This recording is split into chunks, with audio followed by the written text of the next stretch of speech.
அஸ்ஸலாமு அலைக்கும். Hi friends, welcome to கஸ்பனா சமையல். எல்லோரும் எப்படி இருக்கீங்க? இன்றைக்கி நம்ம சேனலில் 1 kg தொண்டை பிரியாணி பக்கா மெஷர்மெண்ட்டில் ஈஸியாக எப்படி செய்யறதுன்னு தான் பார்க்க போகிறோம். நீங்கள் ஃபர்ஸ்ட் டைமாக இந்த பிரியாணி ட்ரை பண்ண போகிறீங்க அப்படின்னாலுமே செம்ம ஈஸியாக உங்களுக்கு புரிகிற மாதிரி இந்த வீடியோ இருக்கும். இந்த பிரியாணியில் ஒவ்வொரு ஸ்டெப்புமே ரொம்ப முக்கியம். ஸோ வீடியோவை ஸ்கிப் பண்ணாமல் பார்த்தீங்க அப்படின்னா தான் உங்களுக்கு கிளியராக புரியும்.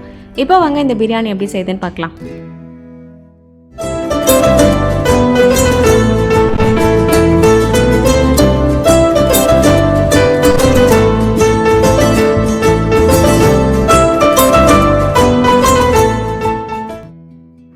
ஒரு 1 kg அளவுக்கு நம்ம பிரியாணி பண்ண போகிறோம் அப்படின்னா அரிசியோட அளவும் கறியோட அளவும் நம்ம சரிசமமாக எடுத்துக்கலாம். அதாவது 1 கிலோ அரிசி 1 கிலோ கறி இந்த மாதிரி.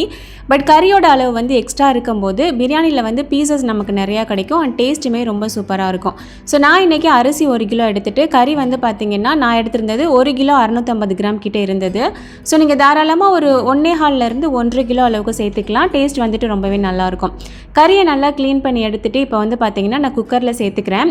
இதில் உப்பு அதுக்கப்புறம் கறி வேகிறதுக்கு தேவையான அளவுக்கு தண்ணி மட்டும் சேர்த்துட்டு நம்ம இதை வேக வச்சுக்க போகிறோம். நார்மலாக கறியை வந்துட்டு அந்த மசாலாவோட சேர்த்து வேக வைக்கலாம். பட் சில பேரோட மட்டன் வந்து அவ்வளோ சீக்கிரம் வேகாது அப்படின்றனால இந்த ஸ்டெப் வந்து நான் உங்களுக்கு சொல்லியிருக்கேன். அண்ட் இதை சிக்கனில் பண்ணுறோம் இல்லை பீஃபில் பண்ணுறோம் அப்படின்னாலுமே எந்த மாதிரி பண்ணணும் அப்படிங்கிறத நான் சொல்லியிருக்கேன். இங்கே கிடைக்கிற மட்டன் வந்து பார்த்திங்கன்னா எனக்கு ஒரு 2 விசில்லே நல்லா வெந்துடும். ஸோ நான் வந்துட்டு ஒரு 70% வந்து வேக வச்சு நல்லா எடுத்துக்கிட்டேன். இதுக்கு மேலே பார்த்திங்கன்னா நம்ம மசாலாவோட சேர்த்து வேக வைப்போம். அரிசி சேர்த்து வேக வைக்கும்போது கறி வந்துட்டு நல்லாவே வெந்து வந்துடும். இப்போ இந்த தண்ணியிலேருந்து கறியை மட்டும் தனியாக எடுத்து வச்சுக்கலாம். ஸோ இந்த பிரியாணி என்னோட ஸ்டைல் அப்படின்றனால இன்னுமே கொஞ்சம் டேஸ்டி ஆக்கிறதுக்காக பார்த்திங்கன்னா இதில் வந்துட்டு ஒரு மசாலா வந்து நான் சேர்த்து கொஞ்சம் நேரம் மேரினேட் பண்ணிக்கிட்டேன். ஒரு 3-4 டேபிள் ஸ்பூன் அளவுக்கு தயிர் சேர்த்துருக்கேன். 1 டீஸ்பூன் அளவுக்கு இஞ்சி பூடு சேர்த்துருந்தேன். இந்த கிளிப்பு வந்து மிஸ் ஆயிடுச்சு. அண்ட் அதுக்கப்புறம் 1 டீஸ்பூன் அளவுக்கு சில்லி பவுடர், ஒரு 1/4 டீஸ்பூன் அளவுக்கு மஞ்சள் தூள் எல்லாத்தையும் சேர்த்துட்டு நல்லா மிக்ஸ் பண்ணி விட்டுக்கோங்க. உப்பு சேர்க்க தேவையில்லை, ஏன்னா கறியில் ஆல்ரெடி உப்பு சேர்த்துருந்தேன் இல்லையா, அதனால. ஸோ அதை வந்துட்டு ஒரு பக்கமாக ஊற வச்சுருங்க. அதுக்கப்புறம் இதுக்கு வந்து பார்த்திங்கன்னா ஒரு 2 கைப்பிடி அளவுக்கு புதினா, 2 கைப்பிடி அளவுக்கு மல்லி இலை, ஒரு 6-7 பச்சை மிளகாய் எடுத்திருக்கேன். ஸோ இதுக்கு வந்து மெயினாக காரமே பார்த்திங்கன்னா பச்சை மிளகாய் தான். உங்கள் காரத்துக்கு தகுந்த மாதிரி நீங்கள் சேர்த்துக்கோங்க. அண்ட் அதுக்கப்புறம் இதுக்கு வந்து ஒரு சில ஹோல் கரம் மசாலாஸ்லாம் நம்ம எடுத்துக்கிற மாதிரி இருக்கும். அதுக்கு வந்து பார்த்திங்கன்னா ஒரு 2-3 பீஸ் அளவுக்கு பட்டை, ஒரு 7-8 ஏலக்காய், 3 கிராம்பு, அதுக்கப்புறம் ஸ்டார் அனீஸ் இருக்கு இல்லையா, அன்னாசி பூ, அதுலேருந்து ஒரு 2 பீஸ் கட் பண்ணி வச்சுருக்கேன். அதுக்கப்புறம் கல்பாசி வந்துட்டு மஸ்ட் எடுத்துக்கோங்க. அண்ட் 2 பிரியாணி இலை, ஒரு டேபிள் ஸ்பூன் அளவுக்கு சோம்பு, ஒரு டேபிள் ஸ்பூன் அளவுக்கு மிளகு, இது எல்லாமே தேவைப்படும். இதை வந்துட்டு ஒரு ஸ்க்ரீன்ஷாட் எடுத்து வச்சுக்கிட்டிங்க அப்படின்னா உங்களுக்கு ஈஸியாக இருக்கும். ஸோ இது எல்லாத்தையும் வதக்கி ஆற வச்சு அரைச்சி அதுக்கப்புறம் தான் இந்த பிரியாணி பண்ண போகிறோம். ஏன்னா இந்த பிரியாணிக்கு ஒரு க்ரீனிஷ் கலர் வந்துட்டு கொடுக்கணும். ஸோ அதுதான் அதோட ஒரிஜினல் டேஸ்ட் வந்துட்டு எடுத்துகிட்டு வரும். இப்போ லைட்டாக பேனில் வந்து 1 டீஸ்பூன் அளவுக்கு ஆயில் சேர்த்துட்டு நம்ம ஹோல் கரம் மசாலா எடுத்து வச்சுருந்தோம் இல்லையா, அதை போட்டுட்டு லைட்டாக மிக்ஸ் பண்ணி விட்டுக்கோங்க. அந்த எண்ணெயில் இது பொரியும் போது நல்ல ஒரு ஃப்ளேவர் வரும். அதுக்கப்புறமா பச்சை மிளகாய் எடுத்து வச்சுருந்தேன் இல்லையா, அது சேர்த்துட்டு லைட்டாக வதக்கி விட்டுக்கிறேன். திரும்பவும் சொல்கிறேன், பச்சை மிளகாய் வந்து உங்கள் காரத்துக்கு தகுந்த மாதிரி நீங்கள் ஜாஸ்தியாக கூட சேர்த்துக்கலாம். நான் குழந்தைங்களுக்குலாம் கொடுப்பேன் அப்படின்றனால தான் ஒரு 6 பச்சை மிளகாய் மட்டும் சேர்த்துருக்கேன். ஸோ பச்சை மிளகாய் சேர்த்து லைட்டாக வதங்கினதுக்கு அப்புறமா நம்ம எடுத்து வச்சுருந்த புதினா, அதுக்கப்புறம் மல்லி ரெண்டையுமே சேர்த்துட்டு நல்லா வதக்கி விட்டுக்கோங்க. அண்ட் ட்ரெடிஷ்னலாக இந்த ரெசிபி பண்ணும்போது இதில் வந்து பார்த்திங்கன்னா வெந்தயக்கீரை வந்துட்டு சேர்ப்பாங்க. நமக்கு வந்து ஃப்ரெஷ் வெந்தயக்கீரை வந்து எப்போவுமே அவைலபிள் இருக்காது. பட் ஆல்மோஸ்ட் எல்லார் வீட்லேயுமே நம்ம வந்து கசூரி மேத்தி வச்சுருப்போம் இல்லையா, ஸோ அதுலேருந்து நம்ம கொஞ்சமாக சேர்த்துக்கலாம். அந்த ஃப்ளேவரும் டேஸ்ட்டும் வந்துட்டு எடுத்துகிட்டு வந்துடும். நான் இந்த புதினா மல்லியை வந்து லைட்டாக வதக்கிட்டு ஒரு 1.5 டேபிள் ஸ்பூன்லேருந்து 2 டேபிள் ஸ்பூன் வரைக்கும் இந்த கசூரி மேத்தி வந்து பார்த்திங்கன்னா நான் சேர்த்துக்கிறேன். இது மஸ்ட்டாக சேர்த்துக்கோங்க. இதோட ஃப்ளேவர் வந்துட்டு ரொம்பவே நல்லாயிருக்கு. இப்போ இது எல்லாத்தையும் சேர்த்துட்டு ஒரு 1-2 நிமிஷம் மட்டும் நல்லா வதக்கி எடுத்துட்டோம் அப்படின்னாலே போதும். ரொம்ப நேரம் கலர் சேஞ்ச் ஆகிற வரைக்கும் வதக்கிற வேண்டாம். ஸோ இப்போ அடுப்பை ஆஃப் பண்ணிவிட்டு இதை வந்துட்டு ஒரு பக்கம் ஆற வச்சுக்கலாம். அண்ட் அதுக்கப்புறம் இதுக்கு வெங்காயம் தக்காளி, நார்மல் பிரியாணி அளவுக்கு இதுக்கு வெங்காயம் தக்காளிலாம் நிறையா சேர்க்கணும்னு அவசியம் இல்லை. சொல்லப்போனால் இதுக்கு தக்காளி கூட சேர்க்க தேவையில்லை. பட் நான் சேர்த்துக்கிட்டேன். டேஸ்ட் ரொம்ப நல்லா வந்தனால உங்களுக்கு அதே ரெசிபி தான் நான் கொடுக்குறேன். அண்ட் வெங்காயமே பார்த்திங்கன்னா ஒரு 4 வெங்காயம் எடுத்திருந்தால் போதும். ஸோ நீங்கள் 1 kg அளவுக்கு பிரியாணி எடுக்கிறீங்க அப்படின்னா 4 வெங்காயம், இல்லை ½ kgயில் பண்ண போகிறீங்க அப்படின்னா ஒரு 2 வெங்காயம் எடுத்தீங்க அப்படின்னாலே கரெக்டாக இருக்கும். அண்ட் அரிசி வந்து பார்த்திங்கன்னா 1 கிலோவில் எடுத்திருக்கேன். இதுக்கு வந்து மஸ்ட்டாக ஜீரக சம்பா ரைஸில் பண்ணோம் அப்படின்னா தான் அந்த ஒரிஜினல் டேஸ்ட் வந்துட்டு கொண்டுட்டு வர முடியும். உங்கள்கிட்ட மெஷரிங் கப் இருந்தது அப்படின்னா அந்த 1 கப் இருக்கு இல்லையா, அதில் கரெக்டாக 5 கப் எடுத்தீங்க அப்படின்னா 1 kg வந்துட்டு வந்துடும். அதை எடுத்துகிட்டு இப்போ நல்லா அரிசியை வந்துட்டு 2-3 தடவை வாஷ் பண்ணிவிட்டு தண்ணி ஊற்றி ஊற வச்சிட வேண்டியதான். ஒரு அரை மணி நேரம் கிட்ட ஊறட்டும்.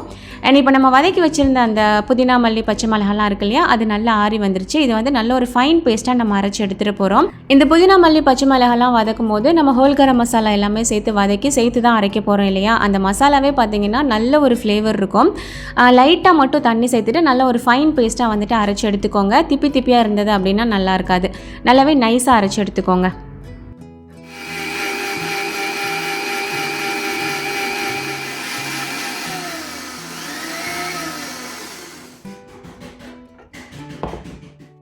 இந்த பேஸ்ட் இந்த அளவுக்கு நல்லா நைஸாக இருக்கிற மாதிரி அரைச்சிட்டு இது வந்துட்டு தனியாக ஒரு பவுலுக்கு நான் மாற்றி வச்சிடுறேன்.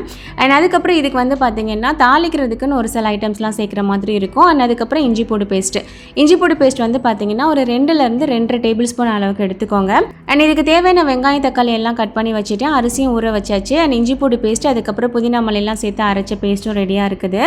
இது போக தாளிப்புக்கு அப்படின்னு பார்த்தீங்கன்னா ஒரு 3லேருந்து 4 ஏலக்காய், 3 கிராம்பு, கொஞ்சமாக பட்டை, அந்த அன்னாசி போடுறதுலையும் அதுலேருந்து ஒரு 2 பீஸு, கொஞ்சமாக கல்பாசி, அதுக்கப்புறம் ஒரு 1/2 டீஸ்பூன் அளவுக்கு சாஹி ஜீரா வந்து எடுத்திருக்கேன். இது இல்லை அப்படின்னா நீங்கள் நார்மல் ஜீரகம் எடுத்துக்கோங்க. அண்ட் இது போக நம்ம கறியுமே ஊற வச்சுருந்தோம் இல்லையா, அதுவுமே வந்துட்டு ரெடியாக இருக்குது. இப்போ பிரியாணி எப்படி தாளிக்கிறதுன்னு பார்க்கலாம். ஸோ பிரியாணி பண்ணுறதுக்கு ஒரு நல்ல ஒரு பெரிய அகலமான பாத்திரமாக வந்துட்டு வச்சுருக்கேன். அந்த அலுமினியம் பாத்திரமில் பண்ணும்போது பிரியாணி டேஸ்ட் வந்துட்டு பார்த்திங்கன்னா ரொம்பவே நல்லா வரும். இப்போ இதில் ஒரு 2லேருந்து 3 டீஸ்பூன் அளவுக்கு நெய் சேர்த்துருக்கேன். ஒரு 100லேருந்து 150 கிராம் அளவுக்கு ஆயில் வந்து சேர்த்துக்கோங்க. நான் வந்து இதுக்கு கோகனட் ஆயில் சேர்த்துக்கிட்டேன். டேஸ்ட் வந்துட்டு இன்னுமே நல்லா இருந்தது. உங்களுக்கு முடிஞ்சது அப்படின்னா கோகனட் ஆயில் சேர்த்துக்கோங்க, இல்லைன்னா நார்மல் குக்கிங் ஆயில் வந்து சேர்த்துக்கோங்க. அண்ட் இதில் வந்து நம்ம தாளிப்புக்கு எடுத்து வச்சுருந்த பொருள் சேர்த்துட்டு நல்லா நம்ம வதக்கி விட்டுக்கலாம். இதோட ட்ரெடிஷ்னல் ரெசிப்பியில் வந்து பார்த்திங்கன்னா இந்த ஹோல் கரம் மசாலாஸ் இனிமேல் நிறையா சேர்ப்பாங்க, நிறைய ஐட்டம் சேர்ப்பாங்க. பட் நான் இது மட்டும் தான் சேர்த்துருந்தேன். ஏன்னா அது ரொம்ப ஓவர் ஃப்ளேவர் வந்துச்சுன்னா பிரியாணி சாப்பிட்றதுக்கு ரொம்ப ஒரு மாதிரி திகட்டுற மாதிரி இருக்கும் அப்படின்னு சொல்லிட்டு. ஸோ இந்த அளவுக்கு சேர்த்துக்கிட்டிங்க அப்படின்னாலே கரெக்டாக இருக்கும். ஸோ அதெல்லாம் பொரிஞ்சு வந்ததுக்கப்புறமா நம்ம கட் பண்ணி வச்சுருந்த வெங்காயம் சேர்த்துட்டு நல்லா வதக்கி விட்டுக்கலாம். நம்ம நார்மல் பிரியாணிக்கு கோல்டன் ப்ரௌன் கலரில் வந்து நம்ம வெங்காயம் வதக்கும் இல்லையா, அந்த அளவுக்கு வதக்கணும் அப்படின்னு சொல்லிட்டு அவசியம் இல்லை. அதுக்கு ஒரு முந்தின ஸ்டேஜ் இந்த அளவுக்கு வதக்கணும் அப்படின்னாலே போதும். ஏன்னா இந்த பிரியாணிக்கு நம்ம ஒரு க்ரீனிஷ் கலர் கொடுக்கணும். நல்லா வதக்கிட்டோம் அப்படின்னா ஒரு மாதிரி ப்ரௌன் கலர் ஆயிரும். ஸோ அதனால் இந்த அளவுக்கு வதக்கிட்டு இதில் நம்ம எடுத்து வச்சிருந்த இஞ்சி பூடி பேஸ்ட்டு சேர்த்துக்கோங்க. அண்ட் இஞ்சி பூடி பேஸ்ட்டு அடிப்பிடிக்காமல் இருக்கணும் அப்படின்னா உடனேவே வந்து கொஞ்சமாக உப்பு சேர்த்துக்கோங்க. இந்த டிப்ஸ் வந்து என்னோட வீடியோ ரெகுலராக பார்க்குறவங்களுக்கு தெரியும்னு நான் நினைக்கிறேன். சுத்தமாக அடிப்பிடிக்காது நீங்கள் எந்த மாதிரி பாத்திரத்தில் சமைச்சிங்க அப்படின்னாலுமே. ஸோ இஞ்சி பூடி பேஸ்ட்டோட பச்சை வாசம் போகிற வரைக்கும் நல்லா வதக்கி விட்டுட்டு இந்த டைமில் நம்ம கறி ஊற வச்சுருந்தோம் இல்லையா, அதை வந்து இதில் சேர்த்துக்கோங்க.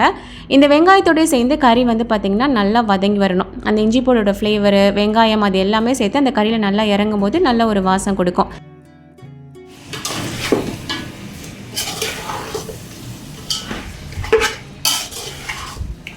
இதை ஜஸ்ட் ஒரு 5 நிமிஷம் மட்டும் மூடி போட்டு லோ ஃப்ளேமில் குக் பண்ணிக்கலாம். அதுக்கப்புறமா ஓப்பன் பண்ணிவிட்டு ஒரே தடவை கலந்து விட்டுட்டு நம்ம அந்த பேஸ்ட் வந்து அரைச்சி வச்சுருந்தோம் இல்லையா, அந்த க்ரீன் பேஸ்ட்டு அது வந்துட்டு நம்ம சேர்த்துக்க போகிறோம். கூடவே கட் பண்ணி வச்சுருந்த தக்காளியும் வந்து நம்ம சேர்த்துக்க போகிறோம். தக்காளி வந்துட்டு ஆப்ஷனல் தான், நான் முன்னாடி சொன்ன மாதிரி. உங்களுக்கு விருப்பம் இருந்தது அப்படின்னா சேர்த்துக்கோங்க, வேணாம் அப்படின்னா நீங்கள் ஸ்கிப் பண்ணிக்கலாம். இப்போ கறியில் அந்த க்ரீன் பேஸ்ட்டு, அதுக்கப்புறம் அந்த பவுல் அலசி கொஞ்சமாக தண்ணி சேர்த்துருந்தேன், தக்காளி, அதுக்கப்புறமா ஒரே 1 டீஸ்பூன் அளவுக்கு மல்லித்தூள் வந்து நான் சேர்த்துக்க போகிறேன். ஸோ வேறு எந்த மசாலாவும் இந்த டைமில் சேர்க்கணும் அப்படின்னு சொல்லிட்டு அவசியம் இல்லை. அதுக்கப்புறம் எல்லாத்தையும் ஒன்றா சேர்த்து நல்லா கலந்து விட்டுட்டு மூடி போட்டு திரும்பவும் நம்ம ஸ்லோ குக் பண்ண போகிறோம். ஏன்னா அந்த பேஸ்ட்டோட ஃப்ளேவர் எல்லாமே அந்த கறியில் கொஞ்சம் நேரம் நல்லாவே இறங்கணும். அண்ட் அந்த மசாலாவோட சேர்ந்து கறியுமே கொஞ்சம் நேரத்துக்கு வேகணும். அப்போ தான் டேஸ்ட் வந்துட்டு நல்லாயிருக்கும். மூடி போட்டு ஒரு 5 நிமிஷம் ஸ்லோ குக் பண்ணிக்கோங்க. அதுக்கடையில் பிரியாணிக்கு தேவையான தண்ணி வந்து பார்த்திங்கன்னா நான் அளந்து எடுத்து வச்சுட்டேன். ஆல்ரெடி மட்டன் வேக வச்சுருந்த தண்ணி இருந்தது இல்லையா, ஸோ அது கூடவே எக்ஸ்ட்ரா தண்ணி நான் சேர்த்துருக்கேன். 1 கப் அரிசி எடுக்கிறோம் அப்படின்னா அதுக்கு சரியாக 1.5 கப் அளவுக்கு தண்ணி சேர்த்தோம் அப்படின்னா கரெக்டாக இருக்கும். நீங்கள் ஜீரா சம்பா ரைஸ் எடுத்தாலும் சரி, இல்லை பாஸ்மதி ரைஸ் எடுத்தாலும் சரி, தண்ணியோட அளவு இதே அளவு தான், 1க்கு 1.5. இப்போ கறி நல்லா வதங்கி வந்ததுக்கப்புறமா நம்ம அளந்து வச்சுருந்த தண்ணியை சேர்த்துட்டு தேவையான அளவுக்கு உப்பு வந்து சேர்த்துக்க வேண்டியதான். கறி வேக வைக்கும் போது நம்ம உப்பு சேர்த்துருந்தோம் இல்லையா, அதுக்கப்புறமா இப்போ பிரியாணிக்கு உங்களுக்கு எந்த அளவுக்கு உப்பு தேவையோ அதை வந்து இப்போ சேர்த்துக்கோங்க. இந்த தண்ணியை டேஸ்ட் பண்ணும்போது உப்பு வந்து உங்களுக்கு நல்லா கறிக்கிற மாதிரி இருக்கணும். அப்போ தான் அரிசி சேர்த்து வெந்து வரும்போது உங்களுக்கு கரெக்டாக இருக்கும். ஸோ உப்பு சேர்த்து நல்லா மிக்ஸ் பண்ணி விட்டுக்கோங்க. இதே பிரியாணியை நீங்கள் சிக்கனில் பண்ண போகிறீங்க அப்படின்னா நம்ம கறியை உப்பு போட்டு வேக வச்சோம் இல்லையா, அந்த இடத்த மட்டும் நீங்கள் ஸ்கிப் பண்ணிவிட்டு நார்மலாக சிக்கனை நல்லா க்ளீன் பண்ணிவிட்டு தயிர், இஞ்சி பூடி பேஸ்ட்டு, அந்த மசாலா ஐட்டம்ஸ்லாம் நான் சேர்த்துருந்தேன் இல்லையா, அதுக்கப்புறம் உப்பு சேர்த்து நல்லா மேரினேட் பண்ணிவிட்டு அதுக்கப்புறம் சேம் ஸ்டெப்லேயே நீங்கள் பண்ணிடுங்க, ரொம்ப கரெக்டாக வந்துடும். ஸோ இப்போ தண்ணி வந்து பார்த்திங்கன்னா நல்லா கொதிச்சு வந்துருச்சு. பிரியாணிக்கு எப்போவுமே தண்ணி நல்லா கலகலன்னு கொதிக்கணும். லேசான ஒரு குட்டி வரும்போது நம்ம அரிசி போடக்கூடாது. ஸோ நல்லா கொதிச்சதுக்கப்புறம் போட்டுக்கோங்க. அப்போ தான் ரைஸ் ஒன்று போல் வெந்து வரும். இது நான் எல்லா பிரியாணி ரெசிபிலையுமே சொல்கிறது தான். ஸோ இதையுமே ஃபாலோ பண்ணிக்கோங்க. ரைஸ் குறைஞ்சது அரை மணி நேரம் ஊற வச்சுக்கோங்க, இல்லை 3/4 மணி நேரம் வரைக்கும் ஊற வச்சுக்கலாம். அதுக்கு மேலே ஊற வச்சோம் அப்படின்னா நமக்கு வந்து ரைஸ் கொஞ்சம் குழஞ்ச மாதிரி ஆயிரும், அதை பார்த்துக்கோங்க. பழைய அரிசியாக இருந்தது அப்படின்னா ஒரு மணி நேரம் வரைக்கும் கூட நம்ம ஊற வச்சுக்கலாம். அண்ட் ரைஸ் சேர்த்து ஒரு தடவை கலந்து விட்டுட்டு அண்ட் திரும்பவும் ஒரு தடவை நீங்கள் உப்பு வந்துட்டு செக் பண்ணிக்கோங்க. ஏன்னா நிறைய பேருக்கு தண்ணி சேர்த்ததுக்கப்புறம் உப்பு சேர்க்கறதுக்கு வந்து மறந்துடுவாங்க. அப்படின்னா பிரியாணி நமக்கு ஃபுல்லாக டோட்டலாக உப்பு இல்லாத மாதிரி ஆயிரும் இல்லையா? ஸோ அதனால் இந்த டைமில் கொஞ்சமாக செக் பண்ணிக்கோங்க. இப்போ மூடி போட்டு நல்லா வந்து கொதிக்க வச்சுக்கலாம். அடுப்பு வந்து பார்த்திங்கன்னா மீடியம் ஃப்ளேமில் வச்சு கரெக்டாக ஒரு 3 மினிட்ஸ் ஒன்ஸ் வந்து நீங்கள் ஓப்பன் பண்ணி மிக்ஸ் பண்ணி விடுற மாதிரி இருக்கும். இது வந்து 2 டைம் நீங்கள் ஓப்பன் பண்ணி மிக்ஸ் பண்ணி விட்டுட்டீங்க அப்படின்னா 3வது டைம் ஓப்பன் பண்ணி கலந்து விடும்போது அரிசியோட அளவும் தண்ணியோட அளவும் கரெக்டாக இருக்கும். அதுக்கப்புறம் நம்ம தம் போட்டுற வேண்டியதான். அடிக்கடி நீங்கள் திறந்து கிண்டி பார்த்துட்டு இருந்தீங்க அப்படின்னா அந்த அளவுக்கு கரெக்டாக உங்களுக்கு வெந்து வராது. ஸோ அதையுமே கவனமாக இருந்துக்கோங்க.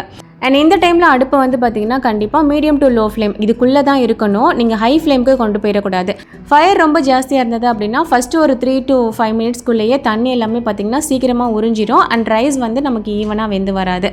ஓகே, இப்போ நான் வந்து பார்த்திங்கன்னா 3வது டைம் எடுத்து நான் கலந்து விடுறேன். ஸோ இந்த டைமில் நல்லா மிக்ஸ் பண்ணி விட்டுட்டு நம்ம தம் போடுறதுக்கு கரெக்டாக இருக்கும். அடியும் பிடிக்காது அண்ட் ரைஸுமே கரெக்டாக நமக்கு வெந்து வரும்.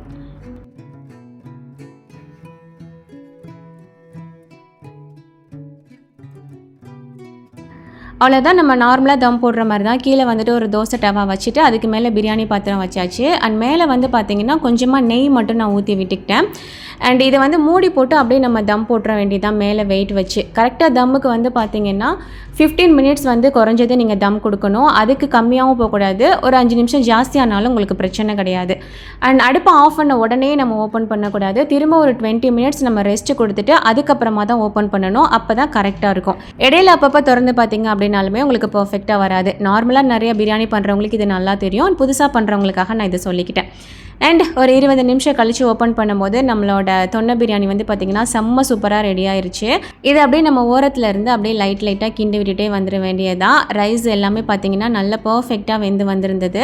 ஸோ தண்ணியோட அளவு அண்ட் நம்ம வேக வைக்கிற விதம் இது எல்லாமே கரெக்டாக இருந்தது அப்படின்னா பிரியாணியுமே ரொம்ப கரெக்டாக வந்துடும். அண்ட் இந்த தொன்னை பிரியாணிக்கு வந்து பார்த்திங்கன்னா இப்போ வந்திருக்கு இல்லையா லைட்டான ஒரு க்ரீனிஷ் கலர், இந்த கலர் வந்து கண்டிப்பாக வரணும். அப்போ தான் நம்ம கரெக்டாக பண்ணியிருக்கோம் அப்படின்னு சொல்லிட்டு அர்த்தம்.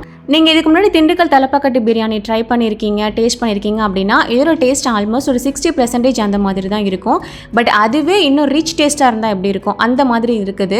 இது ஒன்ஸ் நீங்கள் ட்ரை பண்ணிட்டீங்க அப்படின்னா அந்த பிரியாணி பண்ணுறதுக்கு பதிலாக நம்ம இது பண்ணலாமே அப்படிங்கிற மாதிரி ஒரு ஐடியா வரும் உங்களுக்கு. ஸோ அந்தளவுக்கு இதோட டேஸ்ட் வந்துட்டு ரொம்பவே சூப்பராக இருக்குது. அண்ட் இந்த பிரியாணி மெயினாக வந்துட்டு தொன்னை அப்படிங்கிற ஒரு கப்பில் வச்சு கொடுப்பாங்க. அதாவது ஒரு இலை பவுல் மாதிரி இருக்கும் இல்லையா, அதில் வச்சு வந்துட்டு சர்வ் பண்ணுவாங்க. பட் நம்மக்கிட்ட அந்த இதெல்லாம் இல்லை. நான் வந்து நார்மல் பவுலில் தான் வச்சேன். உங்களுக்கு அந்த கப் கிடச்சிது அப்படின்னா நீங்கள் ஃபர்ஸ்ட் டைம் பண்ணும்போது அதில் சர்வ் பண்ணுங்கள். உங்களுக்கு அந்த ஒரிஜினாலிட்டி வந்து கொண்டு வரதுக்கு இன்னுமே ரொம்ப நல்லாயிருக்கும். கறி அரிசி எல்லாமே சூப்பராக பர்ஃபெக்டாக வெந்து வந்திருந்தது. கண்டிப்பாக ட்ரை பண்ணி பாருங்கள். டேஸ்ட் ரொம்பவே சூப்பராக இருக்குது. அண்ட் நீங்கள் கெஸ்ட் யாராவது இன்வைட் பண்ணுறீங்க அப்படின்னா எப்போவுமே நார்மல் பிரியாணி தான் நம்ம பண்ணுவோம் இல்லையா, மஸ்ட்டாக இந்த பிரியாணி ட்ரை பண்ணுங்கள். கண்டிப்பாக அவங்க வந்து உங்களை பாராட்டிட்டு போவாங்க. அந்த அளவுக்கு டேஸ்ட் வந்துட்டு சூப்பராக இருந்தது. ஸோ இது கூட உங்களுக்கு விருப்பமான சைடிஸ் என்ன வேணுமோ அதெல்லாம் நீங்கள் பண்ணி சாப்பிட்லாம். அண்ட் இந்த பிரியாணி நீங்கள் சும்மாவே சாப்பிட்லாம், சைடிஸ் இல்லாமல். அந்த அளவுக்கு டேஸ்ட்டு சூப்பராக இருந்தது. ஸோ இந்த வீடியோ கண்டிப்பாக உங்களுக்கு கிளியராக புரிஞ்சிருக்குன்னு நான் நினைக்கிறேன். ஸோ என்னோட மெத்தடில் நீங்கள் ட்ரை பண்ணி பார்த்துட்டு எப்படி இருந்ததுன்னு மறக்காமல் எனக்கு கமெண்ட் பண்ணுங்கள். இந்த மாதிரி நிறைய சூப்பரான ரெசிபிஸ் எல்லாமே ஈஸியாக நீங்கள் கற்றுக்கணும், கரெக்டான மெஷர்மெண்ட்டில் கற்றுக்கணும் அப்படின்னா என்னோட சேனலை ஃபாலோ பண்ணிக்கோங்க. தேங்க்ஸ் ஃபார் வாட்சிங்.